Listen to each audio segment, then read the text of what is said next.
Hello বন্ধুরা।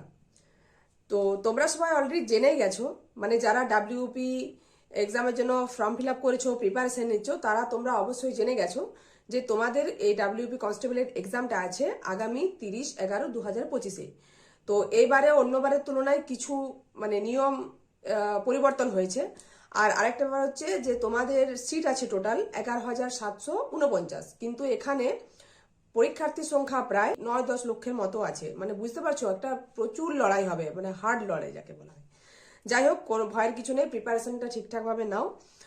আর কিছু নিয়ম পরিবর্তন হয়েছে, সেগুলো হচ্ছে এবারে কিন্তু তোমাদের বায়োমেট্রিক আছে। বায়োমেট্রিক মানে কি আছে, তোমাদের ফিঙ্গারপ্রিন্ট হবে, তোমাদের ছবি তোলা হবে, আর সাথে আছে ডিজিটাল সাইন।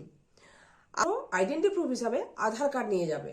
অন্য কোনো আইডেন্টি প্রুফ মানে কার্ড নিয়ে গেলে, যেমন প্যান কার্ড নিয়ে যায়, অনেকে নিয়ে যায়, ড্রাইভিং লাইসেন্স নিয়ে যায়, পাসপোর্ট নিয়ে যায়, এগুলো কিন্তু কোনোটাই এলাও হবে না, আগে বলে রাখছি। শুধুমাত্র তোমরা ইয়েটা নিয়ে যাবে, আধার কার্ড নিয়ে যাবে। আধার কার্ডটা ছাড়া কিন্তু তোমাদের ভেতরে ঢুকতে দেওয়া হবে না। তাহলে বুঝতে পেরেছো, পেন পেন্সিল এসব কিন্তু কিচ্ছু নিয়ে যাওয়ার দরকার নেই, জলের বোতলও নিয়ে যাবে না। আমরা দেখেছি এক্সাম সেন্টারে অনেক সময় এগুলো সবাই নিয়ে যায়, তারপর তারাই সমস্যার সম্মুখীন হয়ে যায়।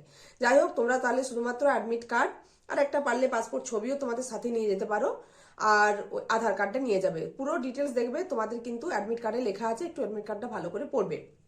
আরেকটা যেটা ব্যাপার হচ্ছে, বায়োমেট্রিক কিন্তু ঠিক 10:30টার সময় অটোমেটিক অফ হয়ে যাবে।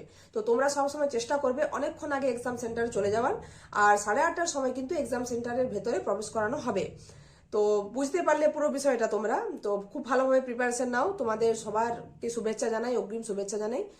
আশা করছি তোমরা লড়াইটা অনেকেই জিততে পারবে।